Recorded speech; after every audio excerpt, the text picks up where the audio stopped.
What's up, guys? Ricky Carruth here. Coming to you from my house today, getting a little work done from the house, waiting on a pest control guy to show up.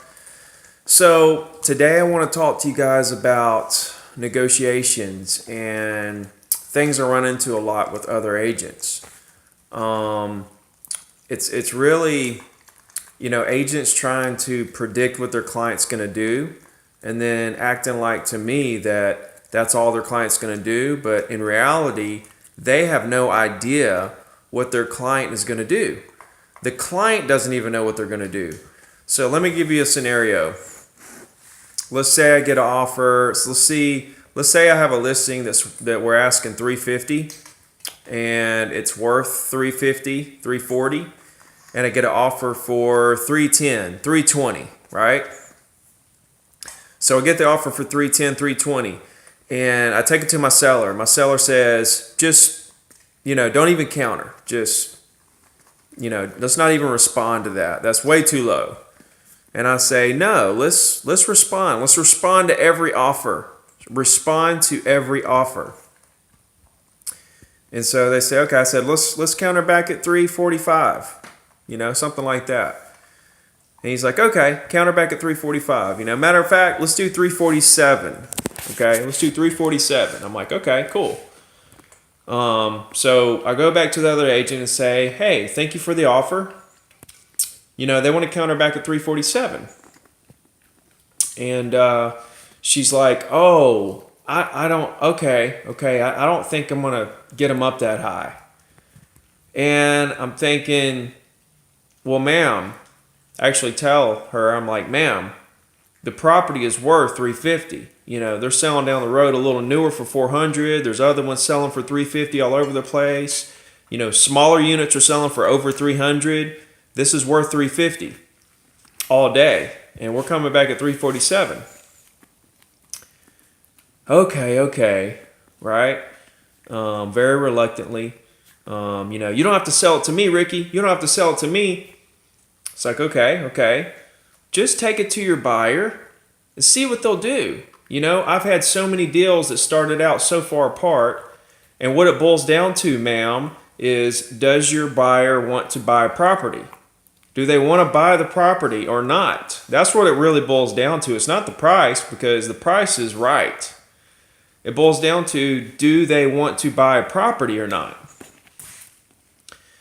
So she goes back to her buyer and comes back to me and says, hey, I'm waiting for that counter. I'm waiting for that counter. And it's like, ma'am, I told you that I have 3 owners. I can't get it to you in writing right away. Let's just go back to them verbally for now and come back. I told you that. So she says, well, I need it in writing. I'm going to go see the buyer. I want to have it in writing and all that stuff. I said, well, I told you what my guys want to do. Why don't you just talk to her and see what she wants to do and let me know? She's like, oh, I already know what she wants to do. I'm like, well, tell me what she wants to do. I'll talk to my guys. So she tells me that they want to counter back at 345. And I'm like, there you go.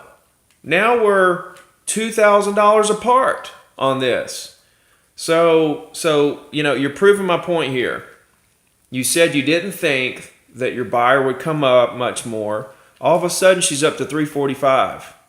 It's like agents get this conception in their mind about what their buyers are going to do, and then they get scared that they're not going to do any more than what they said they're going to do.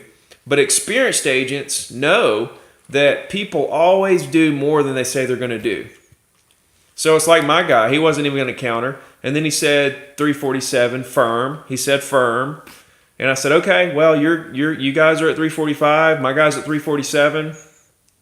I'll talk to him and see what he wants to do. She says, oh, my buyer, by the way, said not a nickel more than 345. Not a nickel more. That's it. I said, ma'am, they always say that. They always say that is it. Okay? You've got to quit trying to predict what your client's going to do. The client does not even know what they're going to do day to day. So I said, okay, listen, let me just go back with the counter. I'll let you know what we want to do. I can't make somebody do something. I can't make my client take 345. I can't make them do that. They're going to do what they want to do. Let me see what they want to do, and I'll let you know, and then we'll see what your lady wants to do. So I go back to the seller, and I say 345. And he said firm 347 the day before. Now I come to him at 345, and he immediately says, I'll take that all day. I'll take that right now. Send it to me. And so if I would have been like the agent I'm talking about, I would have said, listen, yesterday he said he was firm at 347, so I don't think we're going to work this out if she's firm at 345, so I'm not very optimistic about this.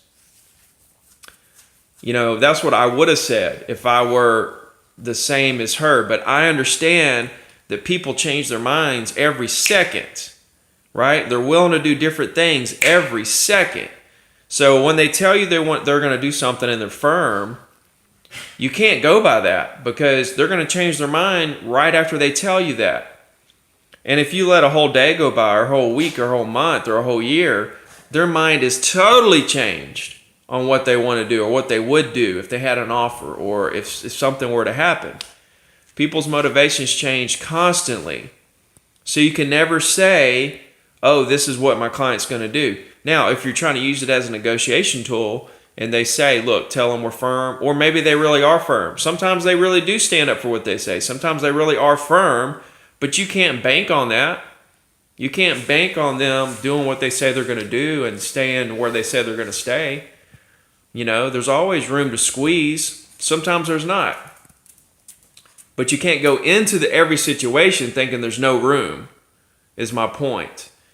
So I think that a lot of agents try to predict what their client is going to do based on what they told them they would do. And then they get scared that the deal is not going to work out if they go back to their client with something different.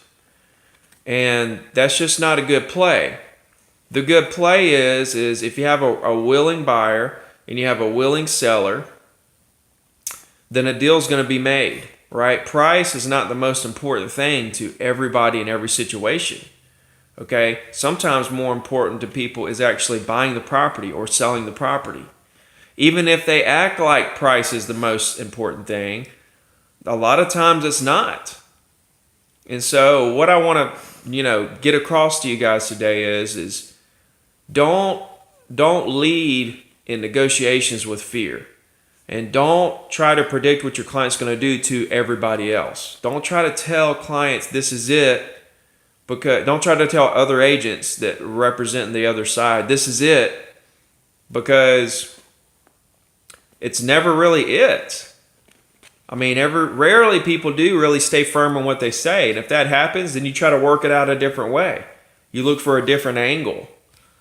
So don't lead with fear, though, that you're going to lose the deal. Quit worrying about the deal. And focus more on the relationship, not only with your client that you're representing, but the agent that you're negotiating with. Work on that relationship as well. You're going to do lots of business with this person.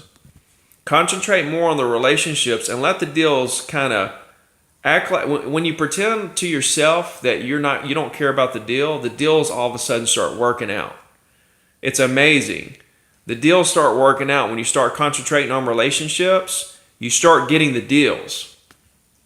So I feel like it's really important, and to not lead with fear when you're negotiating, and work on the relationship, and quit trying to predict what other people are going to do, because they don't even know what they're going to do, right? So I hope you guys have a good day. Click subscribe below if you haven't already, and go out there and sell something.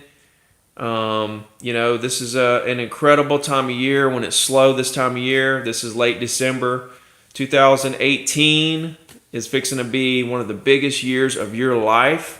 So continue following me. Let me know if you have any questions. That's what I'm here for. I appreciate you guys so much.